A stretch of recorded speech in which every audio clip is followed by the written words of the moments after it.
네, 안녕하세요. 요새 중국이 떠들썩하죠. 오키나와를 포위하는 무력 시위를 하지 않나. 11월까지 11개월 동안의 무역 흑자가 1조 달러를 넘어서지 않나. 근데 이걸 보고 있으면은 중국 운명이 결정됐다. 두 종류의 치명적 암덩어리가 이게 드러나는 건데요. 제일도련 도발에 이제 골몰하고 있는 인민해방군. 이게 이제 암덩어리고요. 또 하나는 이런 무역 흑자를 만들어내는 노예 경제. 이게 두 번째 암덩어리입니다. 그래서 중국의 운명이 결정된다고 저는 생각을 합니다. 좀 이제 문학적인 얘기를 좀 하죠. 북회기선은 베이징을 지납니다. 무슨 얘기냐? 이 북회기선이 이제 개자리 회기선이라고 번역이 돼요. 그러니까 정확하게 번역하면 Tropic of Cancer. 이때 트로픽은 회기선이고요. 그러니까 그 남회기선, 북회기선 둘 다 트로픽이라는 단어로 시작을 합니다. 그 다음에 이제 cancer 그러면 이게 개를 뜻합니다. 라틴어로. 그래서 Tropic of Cancer인데 아시지만 암이 그 개가 암이기도 하잖아요. 이게 왜 그러냐면은 그리스의 그 의학자 그 양반이 그 암을 개라고 불렀어요. 그래서 그게 라틴어로 왔을 때 캔서라고 됐습니다. 이 Tropic of Cancer가 그래서 헨리 밀러의 악명 높은 작품이기도 하죠. 북회기선이라고 번역이 되죠. 이 포르노 수준의 섹스 묘사 때문에 미국에서는 30년 동안 출판 금지가 됐습니다. 1930년대에 출간된 책인데 미국에서는 1964년에야 해제됐습니다. 출판 금지가. 저는 이제 Tropic of Cancer라는 그 소설의 제목을 보면서 제 나름대로 그런 원래 그 뜻인지 아닌지 모르겠어요. 저보다 훨씬 더 영문학을 잘 아시는 분들은 전문적인 분들이 계시면은 코멘트를 해주세요. 저는 그게 중의법 같았거든요. 처음에 그 책 제목 보고 야 무슨 암 얘기냐 그랬어요. 북회기선인데 이게 이제 그 간전기라 그러죠. 1차 세계대전과 2차 세계대전 사이 간전기 서유럽이 도덕적으로 거의 무도덕한 상태로 완전히 타락한 그 상황을 묘사하고 있는데 이제 그게 이제 그 섹스 묘사가 굉장히 적나라하죠. 그래서 이제 출판 금지 서적이죠. 미국 안에서. 이게 베이징이 이제 그러니까 이 북회기선 그러면 저는 암회기선이라고도 표현하고 싶은데 암회기선이 베이징을 지난다. 네.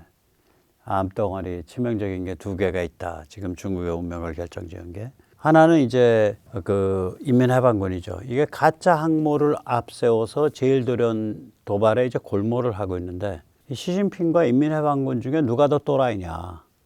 군사 도발에 관해서. 이제 2013년 초에 이제 막 국무장관을 퇴임한 힐러리 클린턴이 이제 골드만삭스 임원들을 대상으로 비공개 강연 엄청나게 돈 받았을 거예요. 한 50만 달러인가 100만 달러쯤 받았을 겁니다. 거기서 이제 힐러리 클린턴은 시진핑이 있으니까 그래도 인민해방군이 제어되는 거다. 다시 말하자면 인민해방군은 또라이고 시진핑은 합리적인 인간이다라는 취지의 이야기를 합니다. 글쎄요. 그러나 하나 확실한 건 시진핑은 어공이고요. 인민해방군은 늘공입니다. 공산당 실세는 인민해방군이죠. 제가 거듭 말씀드리지만 모든 공산주의 체제에서는 당과 군 사이에 그 연결이 있어요. 리에종이죠. 그걸 이제 코미사르 정치위원이라 그러는데 이제 오리지널 공산국가인 소련에서는 당이 군에 정치위원을 보냅니다. 이게 우리로 치면 옛날 보안사가 군을 주물럭 했잖아요. 많이 야전 군인들을. 보안사의 그 파워의 한 수백 배, 수십 배 되는 거예요. 이 정치위원이, 군에 파견된 정치위원이. 그러니까 야전 군인들에 대한, 야전 장교들에 대한 그 제어력이 굉장히 강해요. 그러니까 당이 군을 제어하는 거예요.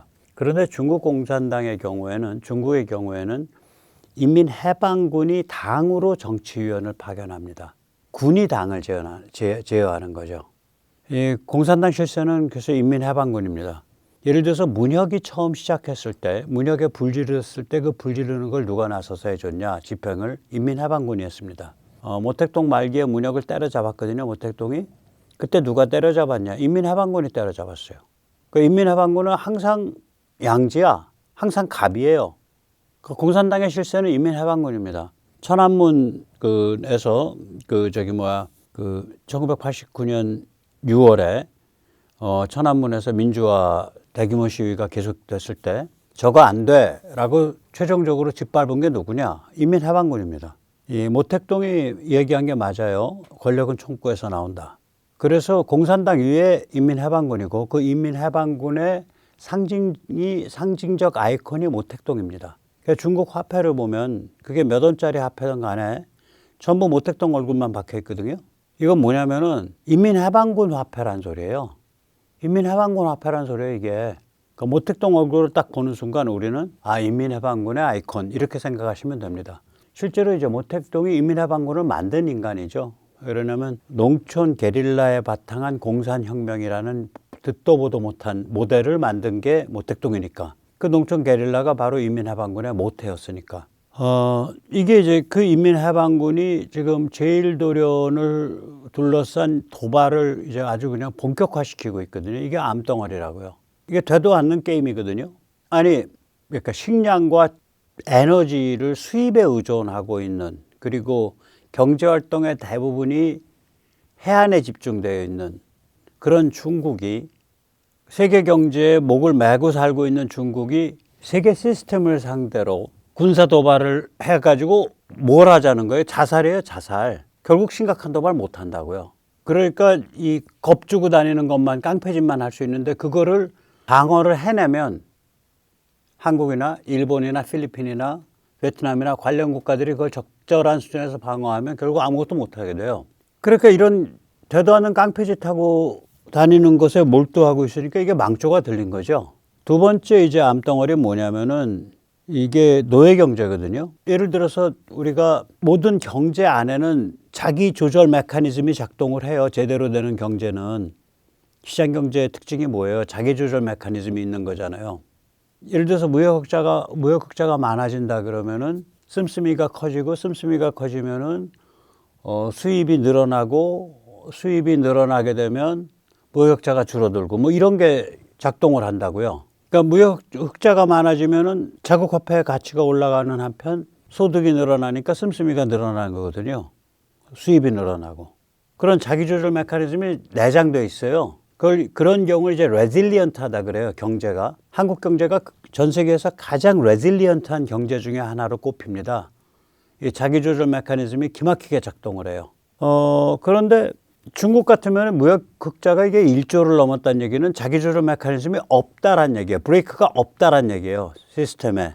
이건 노예 경제의 어떤 그 단적인 표현이라고요. 이게 노예 경제 이따 조금 이따 설명드릴게요, 뭔가. 그래서 이 두 가지가 중국의 운명을 결정지은 치명적인 암이다. 암이 두 군데서 그냥 동시에 생긴 거다. 그래서 막 전이돼 나가는 거예요. 한 군데서 생겨서 전이돼도 무서운데 두 군데서 전혀 다른 성격의 암이 생겨갖고 온 몸에 다 전이가 되니까 이건 골로 가는 거죠. 이번에 이제 11월 초에 이제 후지안 그 항모를 취역을 한 거죠. 그래서 이제 취역을 하는데 이제 그 시진핑이가 나가서 뭐 이제 그 취역 그 행사를 주도를 했죠, 주빈으로. 근데 뭐 장유샤라든지 그 인민해방군의 주요 멤버들은 또 얼굴을 안 비쳤어요. 그걸 두고 여러 가지 해석을 하는데 이 후지안 항모가 시진핑 작품이라는 거거든요. 그래서 인민해방군이 이 후지안 항모에 대해서 인민해방군 핵심들이 별로 마뜩지 않게 생각해서 안 나타났다, 뭐 이런 얘기가 있어요. 일단 좀 디자인이 이상해요. 그러니까 이 항모가 활주로가 두 개잖아요. 이 항모의 활주로 둘 사이의 각도를 벌리는 게 굉장히 중요합니다. 그 둘 사이의 각도를 벌리고 탑같이 생긴 그 구조물, 그 건물, 그걸 이제 아일랜드, 섬이라고 부르는데 그 섬을 우현 두 편으로 뽑아요, 보통. 이 우현을 스타보드라 그러거든요. 스타보드 뒤편으로 뽑는다고요. 그래서 두 개의 활주로가 원활하게 동시에 작동할 수 있도록 만들어서 하나는 이륙용으로 쓰고 하나는 착륙용으로 써서 이 착륙이 동시에 할 수 있게 만들어요. 이게 이제 한 5, 60년 전부터 항모 설계의 ABC 중에 하나입니다. 영국에서 처음 시작을 했고요. 미국 같으면 니미츠 클래스 이후로 1970년대 이후 니미츠 클래스 이후로 전부 다 이 원칙을 따르고 있어요. 그런데 이 두 개의 활주로가 벌려진 각도가 너무 작아요, 지금 중국이. 미국이 통상 9.5도인데 중국이 6도예요. 그래서 보시면 활주로 하나가 너무 짭동하게 나와. 그래서 동시에 이착륙이 불가능해요. 그러니까 착륙을 하면 이륙이 불가능하고 이륙을 하면 착륙이 불가능해. 그래서 그냥 이거 하나로 다른 게 다 니미츠 클래스랑 니미츠 클래스는 50년 전에 디자인된 거거든요. 니미츠 클래스랑 다른 게 다 동일하다고 하더라도 이거 하나로 니미츠 클래스의 60%밖에 안 나오는 거예요. 그 출격하고 그러니까 비행기가 뜨고 내리는 그 역량이 한 60%밖에 안 나와요. 다른 게 다 동일하다고 하더라도, 그렇게 가정하더라도. 그 뭐 이유는 여러 가지가 있을 텐데, 디젤 엔진이잖아요. 그러니까 굴뚝이나 엔진이 클 거라고요. 이게 어떤 아주 이상하게 돼 있을 거예요. 그래서 아일랜드 영역이 커지고 그 아일랜드가 중간 부위 쪽으로 올라붙어 있다고요.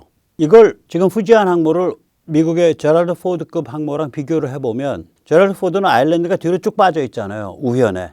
얘는 중간 부위로 올라붙어 있잖아. 그리고 좀 아일랜드 뒤에 그 똥똥똥 세 개가 있는데 저게 무슨 비행기는 아니고 항상 제가 있는 걸로 보면 이동을 안 하고 항상 있는 걸로 붙박이 건물이에요. 저게 지금. 아일랜드 크다고. 아일랜드 영역이.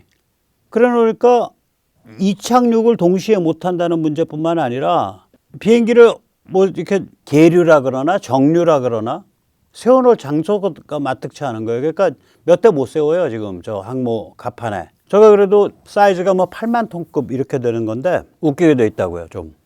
그 다음에 뭐 거듭 뭐 이건 다 지적하지만 추진 방식의 약점이 있죠. 원자력이 아니라 디젤 엔진입니다. 문재인이가 뭐 항모가 대양해군의 상징이다. 웃기는 소리 하지 말라 그랬어요. 항모가 대양해군의 상징이 되려면요, 21세기에서는 원자력 추진이 돼야 돼요. 근데 디젤 추진하냐? 급유선하고 같이 움직여야 돼. 한 번 급유하면 일주일 정도 간다고 지금 추정되고 있거든요. 근데 급유선이라는 건 적국의 입장에서 보면 밥이에요. 탱커 아니야. 기름 실은 그냥 멍청한 배. 밥이죠. 특히 미국은 공격 원잠을 뭐 수십 척 갖고 있잖아요. 한 5, 60척 운영하거든요. 공격 원잠을. 급유선을 유지할 수가 없죠. 그러니까 저게 연안 항모라고. 남중국해에서 겁주는 용도로 쓰는 항모예요. 베트남, 필리핀 겁주기 위한 항모예요. 그거 외에는 다른 용도가 불가능해요. 거기다가 이제 이게 디젤 엔진이다 보니까 에너지가 부족하잖아요. 그런데 또 욕심을 내가지고 전자기식 발진 장치, 이걸 전자식 사출 장치라고 번역들 하는데 전 잘못 듣다고 봐요. 일렉트로닉이 아니에요. 전자기예요. 일렉트로마그네틱이에요. 자석 자기장 형성해서 확 끄는 거니까. 전자기식 발진 장치와 그리고 사출이 아니죠. 에어크래프트 론칭이죠. 이마스라는 게. 아니 비행기를 뜨게 만드는 걸 뭐라 그래? 그걸 사출이라 그래? 발진이라 그러지? 전자기식 발진 장치가 이게 정확한 번역일 겁니다. 전자기식 발진 장치와 레이더를 동시에 가동하는 게 어렵다고 지금 추정돼요. 레이더가 저거 전력 엄청 먹거든요. 그 두 개를 동시에 가동이 어렵다. 그러니까 계속해서 전자기식 발진으로 계속 비행기 띄워보내려면 레이더의 출력을 낮춰야 된다. 레이더를 풀 출력을 때려버리면 저 불가능하다. 뭐 이런 얘기가 지금 있어요. 그래서 제가 이건 뭐 짝퉁 항모다, 가짜 항모다. 이거는 그러니까 심각한 얘기는 이런 평론이 있어요. 이거는 무기가 아니고 정치적 상징물이다라고 얘기를 해요. 특히 국내 정치적 상징물이다. 혹은 필리핀이나 베트남 정도 그런 급의 나라들을 겁주기 위한 정치적 상징물이다. 이건 무기가 아니다. 그런 평론이 있다고 지금 저게. 여기서 잠시 세뇌탈출 자구동의 부탁 말씀 올리고 또 이어가도록 하겠습니다. 아시다시피 세뇌탈출은 광고가 잘 붙지 않습니다. 붙더라도 천천히 붙는 경향이 있습니다. 도와주시면 보다 좋은 컨텐츠로 찾아뵙는데 커다란 힘이 되겠습니다. 감사합니다. 저런 짝퉁 항모를 가지고 기어 나온다. 그럼 골로 가는 거죠. 이제 그 오키나와 열도의 이제 마지막 섬이 요나구니쯤 돼요. 저게 대만에서 한 100km. 그 다음에 이시가키, 저게 대만에서 한 260km 이렇게 될 거예요. 그리고 그거보다 이제 좀 더 북동쪽이 미야코. 그래서 미야코 섬과 오키나와 본섬 사이에 그 해협을 미야코 해협이라 그러는데, 이 미야코 해협이 이제 이제 서태평양으로 진출할 수 있는 통로라고요. 그럼 저기로 기어 나오면 어떻게 되냐? 요나군이 이시가키, 미야코, 오키나와에 있는 병력 그 군사력에서 작살나요. 뭐 미국은 더 말할 것도 없고요. 일본만 가지고도 얘기하면 일본이 요나군이의 12식 대한미사일, 지금 이거 계속 업그레이드 되고 있거든요. 토마호크 클래스로. 이거 지금 배치를 서두르고 있고요. 하고 있죠. 전자전 장비를 배치했다고요. 이시가키에는 페이트리어트 미사일을 배치했어요. 그 다음에 미 해병대가 이 필리핀을 무장했잖아요. 필리핀은 뭐냐면 바시헤로라 그러는데 저게 카오슝하고 루손 사이예요. 저거와. 그러면 저기로 기어 나오게 되면 대만과 필리핀 쪽에서 때리면 골로 가요. 지금 필리핀에 들어가 있는 미 해병대가 다연장 로켓 들고 들어갔잖아요. 우리가 천무에서 단거리 탄도미사일을 이제 쏘게 되죠. 마찬가지로 그 미국의 다연장 로켓에선 단거리 탄도미사일을 쏩니다. 그게 아타크임스죠. 근데 그 단거리 탄도미사일이 아타크임스를 넘어서 가지고 지금 프리즘으로 갔거든요. 저게 500km 정도 가요. 굉장히 멀리 가고 그 대신에 탄도가 작아요. 그 대신에 초정밀 타격을 해요. 이게 대함, 대지, 정밀 단거리 탄도미사일이에요. 대함뿐만 아니라 대지도 합니다. 500km 사거리고요. 그 다음에 타이푼 시스템을 쓰는데 미 해병대가 타이푼 시스템은 두 가지로 이루어져 있어요. 하나는 지상발사 토마호크 사거리 최장 2,500km. 다른 하나는 지상발사 SM-6. 원래 SM-6는 함상발사 대공미사일이죠. 그걸 지상발사 다목적, 뭐 그게 지상에 있던 해상에 있던 이동이든 고정이든 다 때리는 그런 미사일로 미국이 바꿨죠. 또 공중에서도 할 수 있게 미국이 바꿨죠. 그래서 공중발사도 하게. 그 지상발사 SM-6 이게 사거리가 최장 460km 나옵니다. 미 해병대가 이런 무기를 들고서 지금 필리핀에 갔다고요. 그러니까 저 삼각형이 저 노란 삼각형이 죽음의 해역이에요. 인민해방군 해군이 항모를 몰고 저기 나가면 공동묘지 가는 거예요. 자, 그러니까 이게 항모가 뭐에 필요하냐? 결국 필리핀 겁주려고 만든 거네. 그렇게 되는 거지. 거기다 그런 항모 끌고서 일본 겁주겠다고 오키나와 무력 시위를 했으니 이게 말이 이게 빨간 게 지금 그 후지안 항모 돌아다니는 선일 거예요. 오키나와 겁준다고 저러고 빨간 점 땡땡땡땡땡땡 하고 돌아다녔으니 저게 코미디죠. 뭐 속옷도 안 입고 뭐 길거리 나와서 춤춘 거랑 똑같지. 그 코미디에 또 같이 찬조 출연한 투블러프 그 전략 폭격기 가지고 프로펠러 폭격기 갖고 찬조 출연한 또 이제 그 러시아는 또 뭐래요? 참나 찐따들이 아유 이런 짓을 하고 이런 말도 안 되는 도발을 하니까 야 얘들 또라이냐? 야 그럼 우리 무기를 상당히 갖춰놔야 얘들한테 그 뭐 이렇게 협박질 안 당하겠는데 하고 일본이 나설 수밖에 없죠. 그래서 일본 국민들이 원래는 약체 무장 그러니까 무장을 약화시키고 평화를 가자 뭐 이런 입장이에요. 일본의 그 원래의 지난 한 80년 동안의 그 일관된 기조는 이게 옛말이 됐어요. 원래 2027년까지 국방비 GDP 2% 달성하겠다 그러는데 2025년에 벌써 2%야. 이번에 추가 예산 받아가지고 추가 예산 전에 1.8%인데 추가 예산 때문에 2% 넘기게 생겼어요. 지금 올해. 국민 60%가 국방비 증액을 지지하고 있습니다. 한마디로 중국의 정신병적 불장난, 인민해방군의 정신병적 불장난이 우길승천기를 깨운 셈입니다. 이 인민해방군의 정신병적인 불장난이 그런데 굉장히 심각한 다른 차원의 문제랑 연관돼 있어요. 우선 첫째는 뭐냐면 뭐 당연한 얘기지만 국제적 긴장, 국제적 반중, 국제적 적개심을 자초하는 거죠. 저렇게 깡패짓 하고 다니는데 이상한 놈들이라고 다 손가락질하고 다 일을 가는 나라들이 많아지죠. 두 번째는 저 군부가 저렇게 나가서 저 정도로 방자하게 날뛴다. 얘기는 뭐냐면 저 체제는 민주화가 불가능하다 이렇게 되죠. 뭐 여차하면 한 10만 명 탱크로 밀어서 죽이는 거 뭐 우습지 뭐 이렇게 되는 거예요. 거기다가 이게 모든 공산 체제는 그렇잖아요. 이 공산 체제는 경제를 세 부분으로 나눠서 운영하거든요. 당, 군, 그 다음에 행정부 이렇게 내각이라고 표현하는 그 셋으로 나눠서 운영합니다. 소련도 그렇고 뭐 북한도 그렇고 중국도 그렇고 북한은 뭐 그나마 셋 나눴다가 지금 다 포기하고 야생동물처럼 풀어놨죠. 거기다 야생동물 중에서도 수컷은 또 그 적을 그 공장이나 직장에 적을 가져야 된다 그래서 최고랑을 채웠고 암컷들만 풀었죠. 그래서 장마당 가면 다 여성이 앉아서 좌판 장사하잖아. 그럼 남자들이 만약에 자영업을 하려면 어떻게 하냐. 자기 돈으로 자기가 뭐 예를 들어서 썩음썩음한 트럭을 하나 어떻게 마련했다. 빚을 잔뜩 걸머쥐고. 그래서 그러니까 용달 서비스를 한다. 화물 운송 서비스를 한다 그러면 자기가 적을 걸은 공장에 뽀찌를 내야 돼. 돈을 내고 저 출근 안 하고 저 개인 밥벌이 합니다. 남자들, 수컷들은 그래야 돼. 제가 수컷이라고 부르고 비하하는 거 아니에요. 야생동물만도 못한 거예요. 여성들, 암컷은 야생동물처럼 풀었어. 뭐래도 좋아. 수컷은 목줄을 채워갖고 직장에 매놨다고요. 아주 잔인한 체제예요. 주민을 야생동물보안도 못하게 취급하는 거예요. 북한은. 그러니까 거기는 이제 경제를 뭐 당군, 인민, 그러니까 내각으로 나눠서 운영한다 이런 컨셉도 없는 거고. 그래도 밥 좀 먹고 사는 공산체제는 다 당군, 인민으로 나눠서 합니다. 예를 들어서 당 경제 부문에서 나오는 내복하고 내각 경제 부문에서 나오는 내복이 질이 달라요. 질이 다르죠, 당연히. 하나는 사회에 지배 그룹이 입는 내복이고 빤스고 다른 하나는 선한 것들이 입는 빤스인데 질이 같겠어요? 질이 다르죠. 지금 중국 인민해방군은 중국 최대의 기업 집단이에요.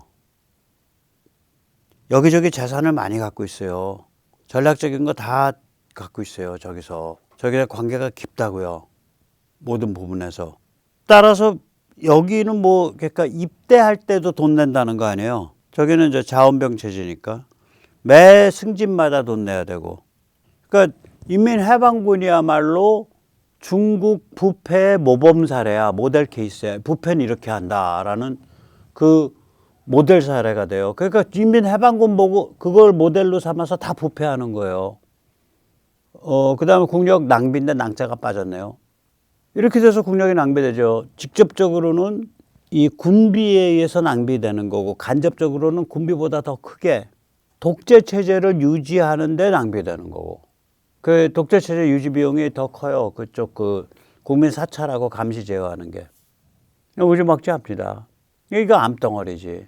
저게 하나의 어떤 이해관계 집단으로 이해 집단으로 저렇게 똘똘 뭉쳐갖고 저렇게 움직이니까 시진핑은 이제 저걸 자기 사람도 심고 달래기도 하고 그 인민해방군이 원하는 거 들어주기도 하고 조이기도 하고 풀기도 하고 하면서 끌고 온 거고 어공이죠. 어쩌다 공산당 인민해방군 두목이 된 거고 인민해방군 오리지널들은 늘 공이에요.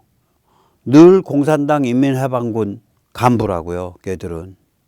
그러니까 이 늘공 집단이 하나의 이해 집단으로 저렇게 강고하게 자리 잡고 있기 때문에 민주화 불가능하죠. 부패 일소 불가능하죠. 그래서 저게 암덩어리가 된 거예요. 이제 암덩어리 돼서 발작하는 거예요. 오키나와 포위 작전하고 별개 생지랄을 하는 거죠. 한마디로. 또 하나의 암덩어리는 뭐냐면 이제 이게 요번에 이제 그 괴물과 같은 무역 흑자로 드러난 건데 1조 달러 무역 흑자 당연히 지속될 수 없죠. 저기 가만히 있겠어요? 당하는 나라들이. 심지어 IMF까지 나서서 이제 코멘트 하더만. 야, 중국 너희 그렇게 하면 안 되라고. 이 표면적인 원인은 유엔화 약세 저평가입니다. 근데 유엔화가 왜 약세가 됐고 저평가되냐? 공산당이 조작해서 그러냐? 그런 면도 있겠지만 국내 소비가 죽어버렸어. 원래는 무역 흑자가 나면요. 낙수 효과가 벌어지면서 소비가 늘어나게 되고 수입 물품에 대한 수요가 폭증을 해요. 원래는. 그래서 수입이 올라가요. 수입이 증가해. 그렇게 해서 이게 또 균형점을 찾아가거든요. 그런데 국내 소비가 여전히 바닥을 기고 있어요. 이게 이제 33에서 39%로 추정이 되는데 중국 통계를 어떻게 믿겠어요? 한 30%에 보통 얘기해요. 30% 초반대. OECD 국가들이 통상 60%입니다. 한국은 이 가계 소비, 그러니까 GDP에서 가계 소비가 차지하는 비중을 제가 얘기하고 있는 거거든요. Household Consumption이라고 얘기를 하죠. 한국이 낮은 편이에요. 한국이 거의 50%라고요. 근데 이제 낮은 편이에요. OECD 다른 국가에 비해서 낮은 편인데 한국이 거의 50%예요. 근데 중국은 민부가 최근에 다 깨졌잖아. 민부의 대부분이 부동산에 묶여 있는데 부동산이 거품이 꺼져버리니까 민부가 붕괴한 거 아니에요. 아니 그래가지고 여기저기 빚 걸머지고 아파트 사놓은 게 다 휴지가 되고 그랬는데 누가 돈 지출하겠어요? 소비 지출? 실업이 또 늘어나고 있잖아요. 그래서 이 가계 소비 지출이 지금 급 감축하고 있다고 추정이 됩니다. 중국이. 뭐 식당도 팔이 날려. 다 안 되고 전부 다 돈 안 쓰고 다 꼬빌치는 누가 더 많이 꼬빌치나 이런 상황으로 들어갔다라고 다들 평론하잖아요. 소비 안 돌아간다는 얘기지. 저런 상태에서 제조업만 오버카파로 완전히 그 출혈 수출로 엄청나게 무역이 일어나니까, 엄청나게 수출이 일어나니까 무역자가 막 커지는 거야. 근데 이거는 글로벌 경제가 감당이 안 돼. 어느 하나의 국가가 무역자를 1년에 1조 달러 이상씩 내고 있어. 글로벌 경제가 저걸 어떻게 감당하겠어요? 결국은 어떤 방식이든 조정이 있을 수밖에 없죠. 이러한 경제 구조 밑에는 사회정치적 구조가 있어요. 중국 경제의 본질은 노예 경제입니다. 이 농민공 후커우라 그러죠. 후커우는 호구, 그러니까 우리가 호구 조사할 때 그 호구입니다. 그러니까 중국 노동자는 내가 예를 들어서 셴젠에서 일을 하고 있더라도 내가 호남성 출신이면 나는 호남성 사람으로 거기서 나에 관한 모든 정부 서비스는 호남성에서 이루어져요. 자녀 교육, 의료보험, 기타 등등 이런 것들 전부 호남성에서 이루어져. 그럼 나는 셴젠에서 어떤 처지냐? 임시체류자 혹은 불법 체류자예요. 그러니까 노동운동 같은 거 잘못하면 야, 너 왜 말썽부리면 너 고향 가 이렇게 들어서 호남성으로 보낸다고. 그러니까 굉장히 열악한 그 지위를 갖는 거죠. 자기 권리를 주장할 수 없는 굉장히 열악한 지위가 돼요. 그러니까 무한 착취의 대상이 되죠. 이 고골의 죽은 농노와 동일한 시스템입니다. 고골의 죽은 농노, 이게 굉장히 훌륭한 소설이죠. 이게 이제 그 제정 러시아를 배경으로 하거든요. 19세기 중엽에 농노제가 아직 살아있을 때예요. 1860년대에 없어졌죠. 그것도 명목상으로 없어졌죠. 이 농노제에서는요, 명목상으로 없어졌어요. 그때도.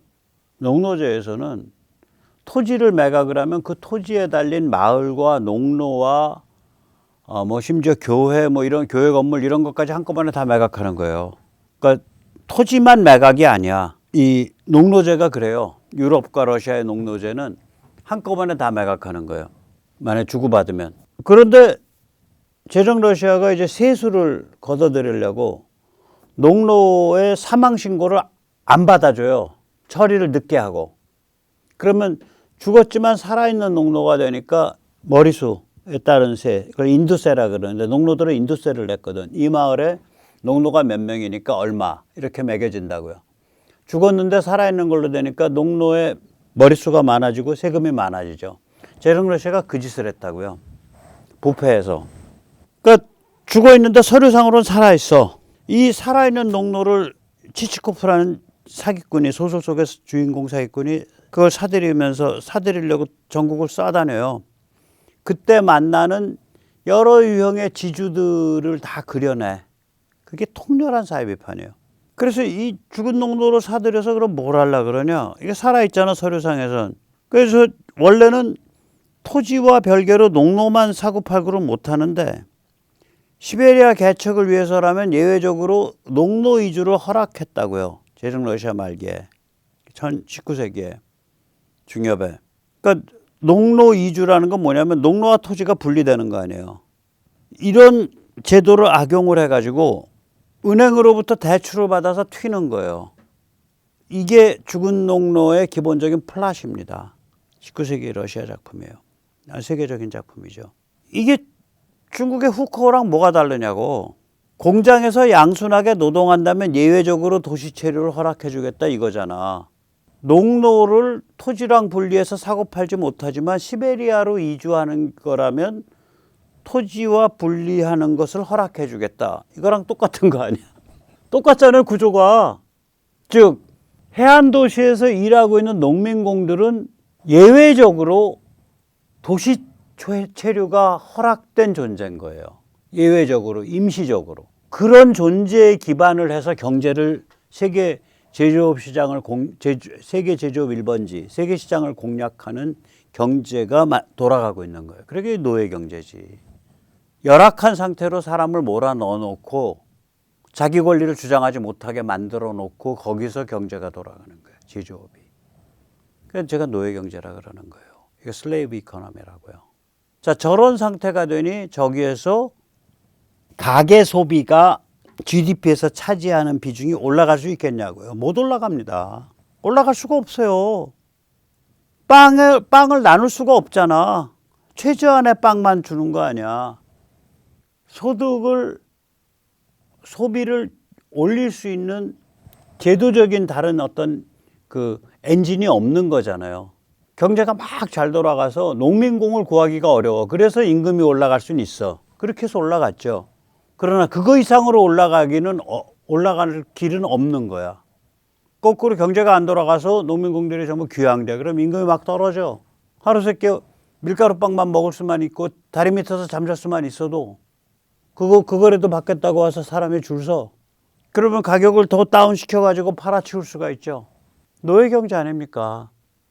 거기다가 공산독재는 본질적으로 민부에 대해서 적대적입니다. 이게 적대적일 수밖에 없어요. 우남 이승만이 말하는 공산주의로 안 되는 5가지 이유.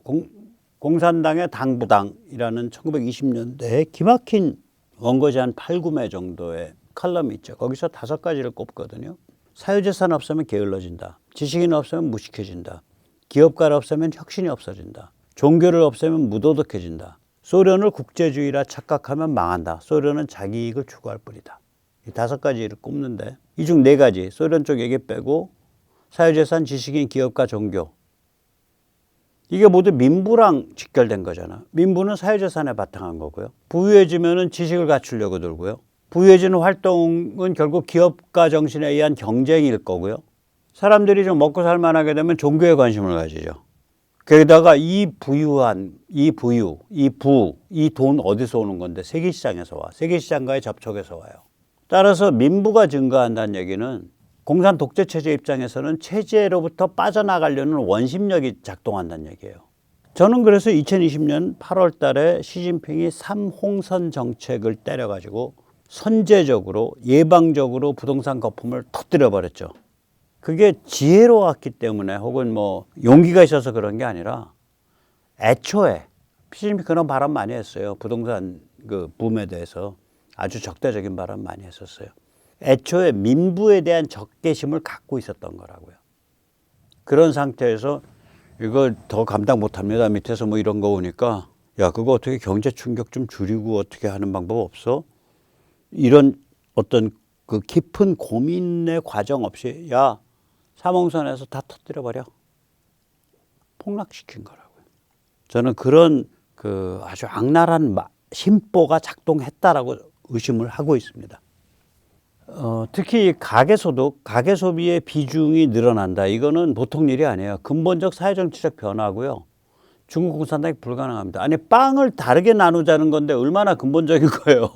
너는 빵 덜 먹어. 내가 좀 많이 먹을게 이 소리인데 어떤 면에선 이 한국은 처음부터 뭐 조선일보가 무슨 뭐 보수 웃자고 저는 보수라는 단어 싫어해요. 저는 도덕적 보수주의는 오케이. 저 도덕적 보수주의자입니다. 반스도 사각반스만 입습니다. 런닝은 기본적으로 소매 있는 런닝만 입습니다. 옛날에 이제 직장 다닐 때는 전부 여름에 긴팔 와이셔츠만 입었습니다. 양복은 기본적으로 구로곤색이라 그러죠. 진한 곤색만 입었어요. 구두는 기본적으로 까만 구두만 신었고 아주 보수적이죠. 예. 아내는 평생 한 사람이고요. 예. 보수적이죠. 라이프 스타일, 예. 도덕적 기준 이런 건 굉장히 보수적이죠. 근데 기본적으로 이 도덕적 보수주의와 정치적 보수주의는 다릅니다. 그리고 정치적 보수주의는 나라마다 또 다 달라요. 영국은 혁명 없는 사려 깊은 신중함을 보수주의라고 부르고 미국은 글쎄요, 거기는 정치적 보수주의가 도덕적 보수주의를 정치적 보수주의라고 불러요. 기독교 베이스의 도덕적 보수주의를. 그걸 정치적 보수주의라고 불러요. 그것에 바탕한 정치 프로그램들을. 그리고 굉장히 공격적일 때가 있고요. 남북전쟁. 북쪽이 남쪽을 때린 거 아니야? 야, 인마, 연방에서 탈퇴하려고 그래? 연방이 장난이냐? 그러고 쳐들어간 거 아니야, 북쪽이. 남쪽에 대해서. 예. 그러니까 이게 그 한국 보고 정치적 보수주의 저는 그런 거 별로 마음에 안 해요. 한국은 자유공화. 그러면 충분합니다. 자유공화 플러스 도덕적 보수주의. 그러면 우남 이승만이나 박정희 같은 사람은 어떻게 봐야 되냐. 창조적 혁신적 파퓰리스트예요. 우남은 최소한 나라 만든다. 그걸로 독립 촉성회 아니에요. 단독 정부 수립. 그 다음에 야 우리 배워야겠다. 우남 때 교육혁명이 일어났잖아. 나라 지킨다. 유교 지켜냈잖아. 국민들의 대중의 절실한 욕망을 정치 슬로건 혹은 개발 전략 혹은 정책으로 집어내어서 이걸 실현시키는 거예요. 이게 위대한 파퓰리스트거든. 예를 들어서 마이크로소프트의 빌 게이츠.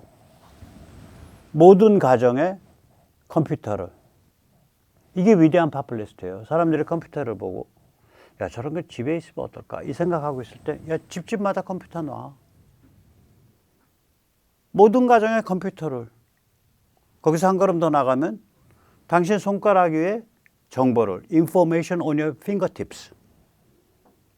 헨리 포드 모든 가정에 모델 T 자동차를. 색깔은 한 종류. 검은색. 그래서 경영학의 아버지인 피터 드라커는 헨리 포드에 대해서 위대한 파퓰리스트라고 불렀습니다. 그래서 우리가 파퓰리즘이라는 단어 자체를 저는 막 우리 그 이른바 조선일보 같으면 퍼퓰리즘하고 상대방 공격할 때 퍼퓰리즘하고 공격을 하고 국힘도 그것 따라서 상대방 공격할 때 퍼퓰리즘이라는데 아니 국힘이라기 피플 파워 아니야. 인민의 힘이잖아. 정당 이름 자체가. 참여연대랑 같구만. 참여연대 영어명이 아마 피플 파워일걸요? 국힘은 정당 이름 자체가 파퓰리스트 이름이에요. 근데 왜 상대방 보고 퍼퓰리즘이라고 비판하냐고? 국힘이 해야 될 일은 위대한 파퓰리즘과 싸구려 파퓰리즘을 구별하는 거라고요. 위대한 파퓰리즘은 실현 가능해야 돼. 그리고 그 안에 국민들의 정말 내심에 정말 반드시 필요한 것에 대한 절절한 욕망이 깔려 있는 것을 딱 짚는 거예요. 그리고 그걸 실현하는 거야. 그게 위대한 파퓰리즘이에요. 혁신을 통해서, 창조를 통해서. 싸구려 파퓰리즘은 배 갈라서 알 낳는 닭 배 갈라서 알 빼먹는 방식이고. 재벌 곡간 700조 털어서 나눠 갖자. 민노총 주장인가? 노동조합 주장일까 그거? 제가 봤는데 시위할 때 재벌 곡간 700조 털어먹자. 이런 게 싸구려 파퓰리즘이죠. 거기는 어떤 혁신도 창조도 없죠. 시기, 질투, 원한, 복수, 망치는 거 이것만 있는 거지. 그래서 포퓰리즘이라는 단어가 나쁜 게 아니에요. 대한민국은요. 위대한 파퓰리스트들이 만들어 발전시켜온 나라입니다. 위대한 파퓰리즘과 싸구려 파퓰리즘을 구별해야지. 그래서 대한민국은 우리 지금 4대 모험이 다 박정희 대통령 때 만들어진 거 아니에요. 굉장히 빨리 만든 거예요. 70년대에 만들었으니까.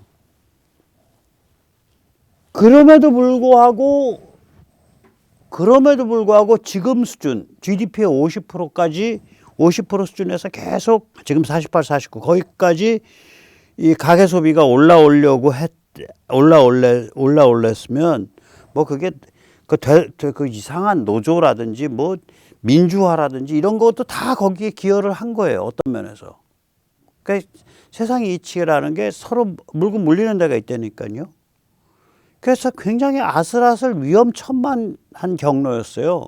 위대한 파퓰리스트들이 만들어서 발전시켜온 나라조차도 대한민국조차도 지금 수준 약 50% GDP 50%까지 가계 소비 하우스홀드 컨섬션이 유지돼서 쭉 따라잡았으려면 여러 몸살을 겪었다고요. 이게 아슬아슬 위험천만한 경로예요. 그거 겪다가 삐끗한 게 IMF입니다. 그때 90년대 그냥 노조나 이런 게 너무 갑자기 세져 갖고 생산성을 훨씬 뛰어넘는 임금 상승이 일어났거든. 거기다가 YS가 금융정책 잘못 피고 그 뭐 이상한 종금 같은 거 많이 만들고 거기다가 그 GDP $10,000에 그냥 필이 꽂혀가지고 $10,000를 만들려면 환율이 그러니까 낮아져야 되잖아요. 그러니까 원화 가치가 높아져야 $10,000가 유지될 거 아니에요. 그래서 그냥 계속해서 지금 무역 적자가 나고 있는데 그런 코스로 가고 있는데 환율을 그냥 환율을 저공행진 시킨 거지. 그러니까 원화 가치를 고공행진 시킨 거지. 이게 빵 어떻게 갈라먹자는 게임이기 때문에요. 서로 그냥 눈 이렇게 그냥 불 쓰고서 대가리 박치는 게임이어서 이게 아슬아슬하고 위험천만하다고. 중국이 어떻게 할 거냐고 감당 못해요. 이거 긴장 높아지면 야야야 시끄러 탱크 나간다 다 비켜라 안 비키면 10만 명 죽는 거야 이러고 나올 텐데 인민해방군이. 그래서 이 중국 공산당은 이 노예 경제를 극복을 못합니다. 저 골로 가는 거예요. 그래서 두 가지 암덩어리가 지금 극명하게 드러나고 있는 거예요. 하나는 인민해방군이라고 불리는 암덩어리, 또 하나는 이 무역 흑자 1조 달러로 상징이 되는 노예 경제의 암덩어리. 그래서 중국 운명이 굉장히 그 불길하게 이게 결정된 거 아닌가, 저는 그런 생각을 합니다. 오늘 여기까지 모시겠습니다. 감사합니다.